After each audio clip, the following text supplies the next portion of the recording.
Hello, friends. Let's learn something new and interesting today.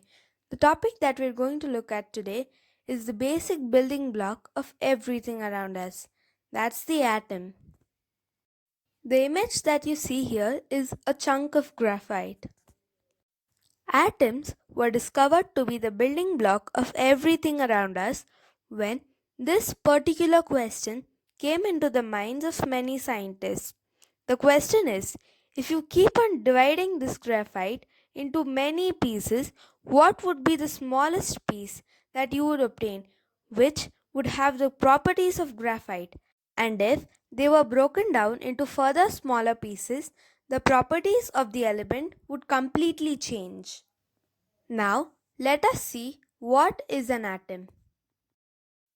An atom is a Greek word which means indivisible and is defined as the smallest particle of an element that may or may not exist on its own.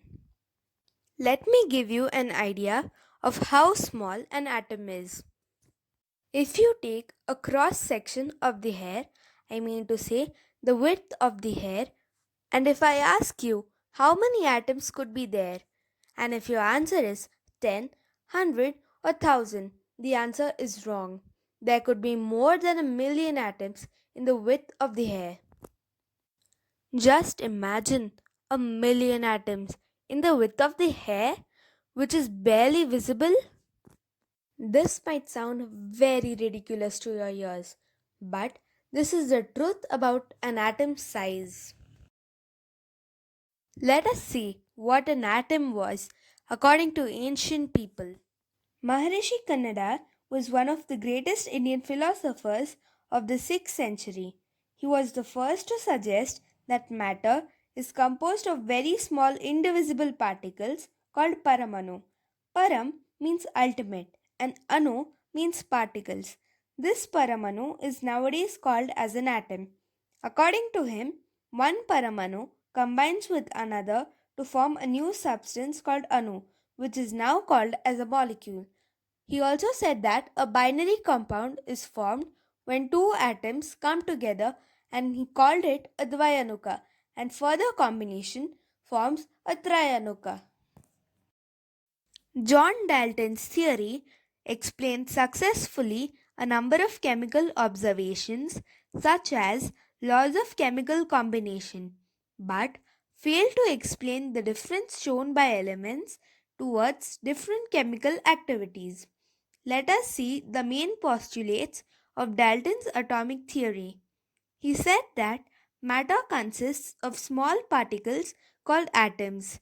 Atoms are indivisible and cannot be created or destroyed. Atoms of same elements are alike but differ from atoms of all other elements.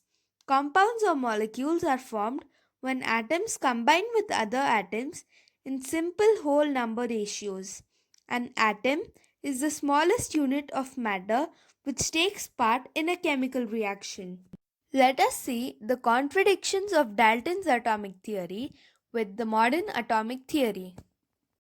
Dalton's atomic theory states that atoms are indestructible, indivisible, and is the smallest particle of an element. It also states that atoms of the same element are alike in all respects. On the other hand, we have the modern atomic theory in contradiction to Dalton's atomic theory.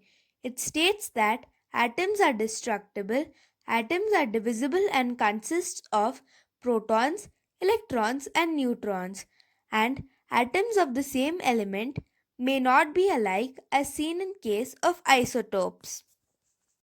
The modern atomic theory correlates with Dalton's atomic theory in the fact that atoms are the smallest unit of matter taking part in a chemical reaction. Let us have a look at the components of an atom. The nucleus forms the center of an atom. It consists of neutrons and protons. Protons are the subatomic particles which have a positive charge and unit mass. Neutrons are the neutrally charged subatomic particles which have no charge. Orbits or shells are imaginary paths in which electrons revolve. Electrons are the negatively charged subatomic particles with no unit mass. Let us have a look at the scientists who discovered and helped in discovering the atomic particles. William Crookes discovered the cathode rays which lead to the discovery of electrons by J.J. Thomson. Goldstein discovered the protons, while Rutherford discovered the atomic nucleus. James Chadwick discovered the neutrons, while Bohr discovered the location and mode of rotation of electrons around the nucleus. The next video that I am going to upload is the experiment conducted by these scientists for their discoveries. Subscribe to my channel to get a notification when I upload the video. Like the video if you understood the concepts. Subscribe to my channel if you do not want to miss the next video. Thank you.